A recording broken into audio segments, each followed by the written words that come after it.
La polémique ne s'essouffle pas. Depuis quelques semaines, Pierre Palmade est en proie à un nouveau scandale. En effet, cela fait plus de 2 mois qu'une vidéo du comédien datant du 25 juin circule sur Internet.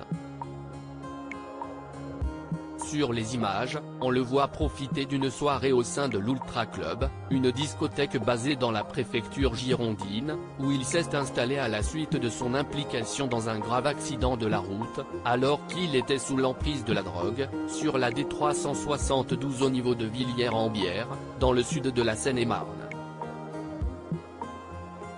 À la vue de ces images, nombreux sont les internautes à avoir été interloqués. Pour faire la lumière sur cette histoire, Julien Colonna, le gérant de l'établissement, qui avait jusqu'ici assuré que la star n'y avait jamais mis les pieds, est venu témoigner lundi 4 septembre sur le plateau de Touche pas à mon poste. Le lendemain matin, quand je me suis levé, j'avais 98 appels de journalistes. Et moi, ce que je prône, si est-il la discrétion pour mes clients.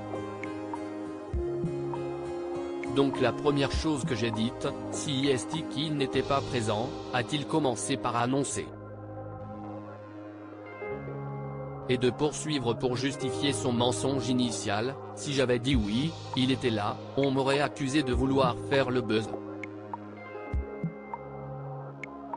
Oui, il est venu dans ma boîte. Dans son récit, le Bordelais à la tête d'une entreprise de 21 salariés a finalement confié que Pierre Palmade s'était déjà rendu dans sa boîte de nuit auparavant.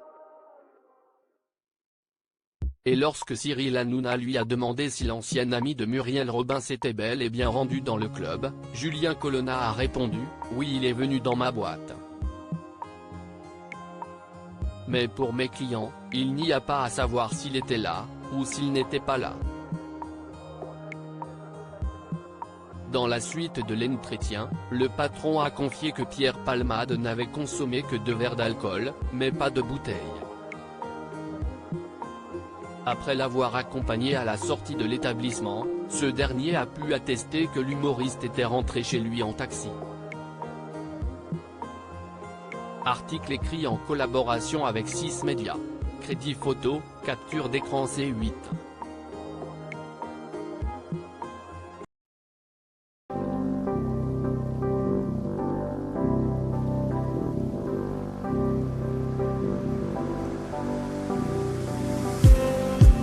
Just need